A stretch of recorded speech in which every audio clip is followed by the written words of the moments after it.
સુરેન્દ્રનગરના મૂળી તાલુકામાં કોલસાની ખાણમાં વધુ 4 મજૂરોના મોત.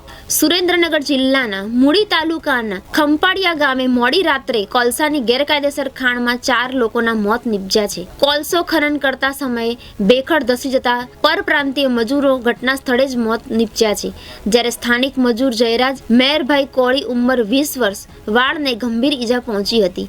ઈજાગ્રસ્તને સારવાર અર્થે વાંકાનેર હોસ્પિટલમાં લઈ જવામાં આવ્યા છે, જ્યાં હોસ્પિટલમાં સારવાર દરમિયાન યુવાનનું મોડી રાત્રે મોત નીપજ્યું છે. નમસ્કાર, હું અમૃતભાઈ મકવાણા, સુરેન્દ્રનગર જિલ્લામાં આજે મૂળી તાલુકાના ખંપાળિયા અને ગઢડાની સીમની અંદર ખનીજ ચોરી જે ચાલે છે એમાં 3 મજૂરો દટાઈને મૃત્યુ પામ્યા છે. આ ઘટના વારંવાર બને છે. વારંવાર અનેક મજૂરો આવી રીતે ખાણની અંદર દટાઈને મૃત્યુ પામે છે. માન્ય કલેક્ટર સાહેબને મેં ફોન કરીને જાણ કરી કે સાહેબ, મૂળી તાલુકાની અંદર આવી રીતે 3 મજૂરો દટાઈને મૃત્યુ પામ્યા છે. ત્યારે એમની પાસે મેં પૂરતો પોલીસ બંદોબસ્ત માંગ્યો કે મને અહીંથી પોલીસ બંદોબસ્ત આપો તો હું પોલીસ બંદોબસ્ત સાથે સ્થળ ઉપર જઈને આપને બતાવું કે આ મૃત્યુ મજૂરોના કેવી રીતે થયા છે. માન્ય કલેક્ટર સાહેબે કમનસીબી એ છે કે એમને મને પોલીસ બંદોબસ્ત પૂરો ના પાડે.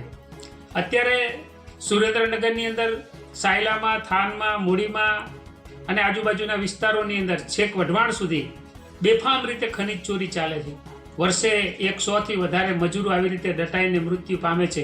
છતાં પણ પોલીસ તપાસના નામે માત્ર નાટક કરે છે. ખનીજ ચોરી અટકાવવા માટે કલેક્ટર સાહેબ અને ખાણ ખનીજ વિભાગ, પોલીસ તંત્ર એમ કહે છે કે અમે ખનીજ ચોરીને અટકાવવા માટેના ખૂબ પ્રયાસો કરીએ, પણ એ માત્ર ને માત્ર એક નાટક છે. કારણ કે એમને કરોડોની આમાંથી મલાઈ મળતું હોય એવું આપણને લાગી રહ્યું છે. બાકી તંત્ર ધારે તો ખનીજ ચોરી અટકાવી શકે છે. तो व्हाट्सएप, ट्विटर, फेसबुक, इंस्टा जहाँ भी आपका अकाउंट है, इसे शेयर बटन के द्वारा वहाँ पर शेयर करें